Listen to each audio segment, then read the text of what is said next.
Hello guys, and thank you so much for joining me today. I hope you're well. So if you follow this channel for a few years, you'll know how much I absolutely love woodland photography. It's a genre of landscape photography that I find incredibly relaxing and also very, very challenging. So today I would like to share with you 7 steps that you can put in place to make woodland photography that little bit easier. So without further ado, let's get straight into the first step. One of the reasons I enjoy woodland photography is for its accessibility. The area that I live doesn't have beautiful mountains or wonderful vistas, but it does have woodland in abundance. This means that I can shoot closer to home on a regular basis. Several years ago, I decided that I would draw a circle around my hometown of a 1-hour drive and make a list of all the woodlands that have public access. I was actually really surprised to find out how many there were. Now, I use Google Maps and also OS Maps to check out the right-of-ways and accessibility for those woodlands. This left me a list of local places to visit and check out. I started with the ones that were closest to me and worked out from there. And I think this is really important. It's a really important step, because having a location that is close to home will not only make popping out for an hour or so easier, but also give it a better idea of how the conditions are looking. It's easy just to look outside, isn't it, and see how things look. I think it'll obviously save fuel as well, make things a little bit more economical in terms of cost. So that's always a bonus as well.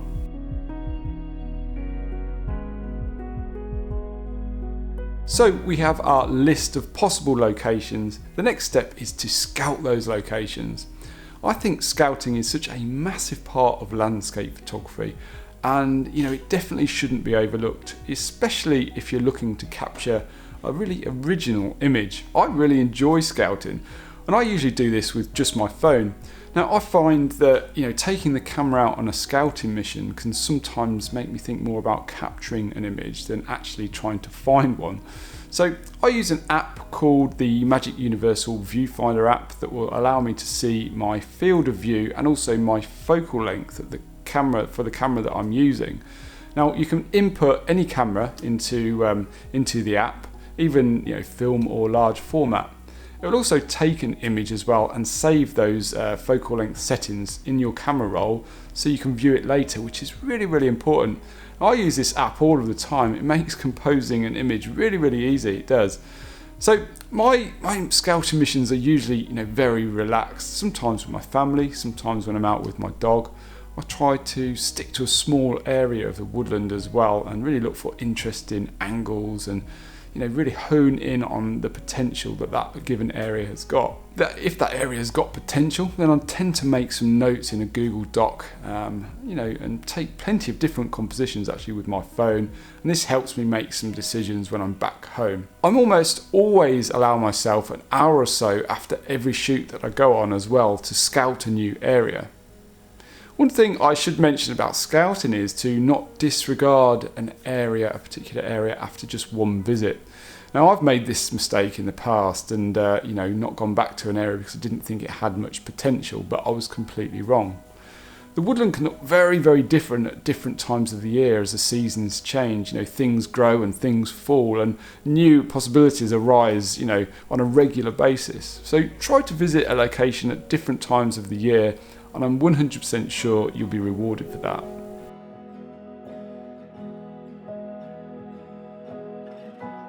Visualization. So next is an area that I think is particularly difficult to master, but it's something that I feel can definitely be learned, and that is visualization. So after or even during a scouting mission, trying to visualize what a finished image will look like will be a great step towards making that final image.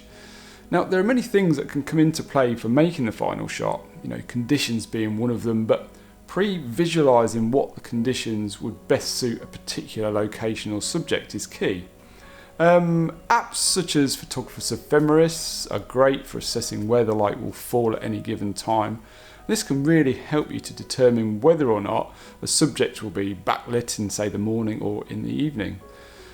Also, side lighting can be a massive help in the woodland. It really adds a 3-dimensional look. Again, knowing where the light will fall during the shoot will really help you to be more efficient when you're reaching a location for that optimum time.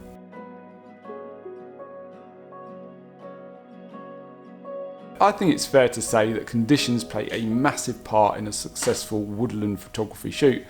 Predicting those conditions can be fairly problematic too, especially if you live somewhere like the UK where the weather's all over the place.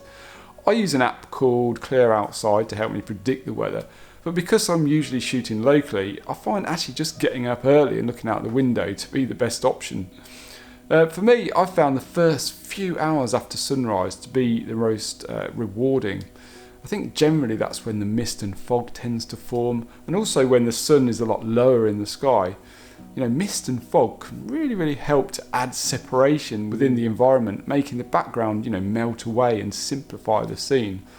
Isolating a subject is far easier in the mist and fog than it is on a bright sunny day, but that shouldn't deter you from looking for compositions in all conditions. On a bright day, try using a circular polarizer to cut through the reflections that fall on the foliage. A polarizer can help to reduce specular highlights, making the scene more evenly balanced and easier for the camera to expose for. Rain is another wonderful time to be out in the woodland as well.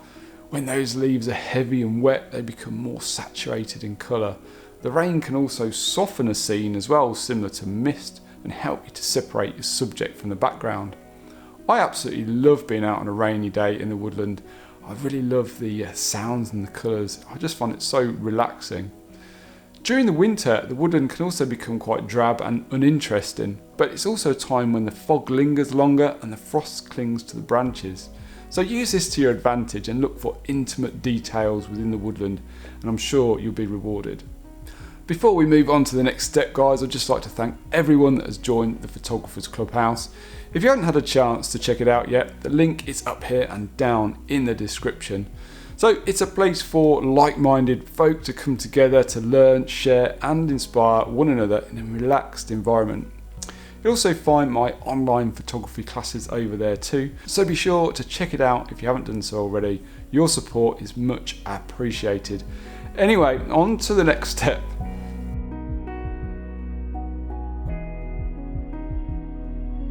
So we touched on this before, but keeping notes is essential to making woodland photography easier.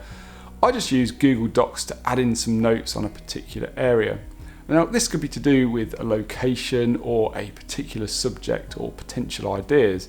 Now the reason I use Google Docs is that it syncs to all of my devices. So say if I'm sat here at my desktop, I can quickly add a note if I'm doing some editing, or if I'm out in the field, I can quickly whip my phone out and make a note in that same doc. I tend to have different notes for different locations, and I just keep adding information as I go, and over time that really helps me to build up knowledge of that area, and I can look at that information before I go out on my next shoot, and that really helps.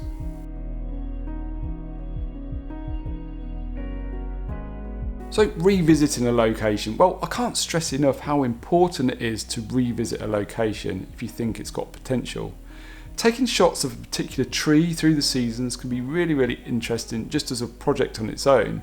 But I also think that I see more deeply into a scene after I've already visited it or shot it before. Say I've taken an image and then spent an hour or so editing it, quite often I'll look into it a little bit more deeper and I'll perhaps see something that I would change, maybe just by altering my camera position slightly.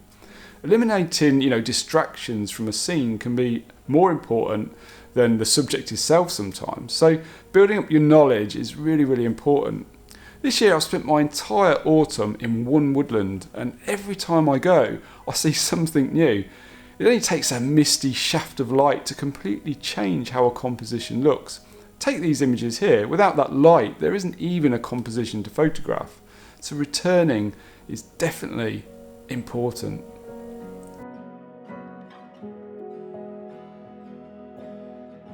Above all else, patience is key for woodland photography. It's a long game, but it's one to be savoured and enjoyed. Don't expect to come away with an image every single time you go out, but enjoy the process of searching, because it makes capturing one all the more sweeter when it does happen. Anyway guys, that's it for today. I do hope you got something from this video. If you did, be sure to give the video a like, and also be sure to share it if you think others might like it too. Please do consider subscribing if you like this content and you haven't done so already. Anyway, until next week guys, take care and I'll see you soon.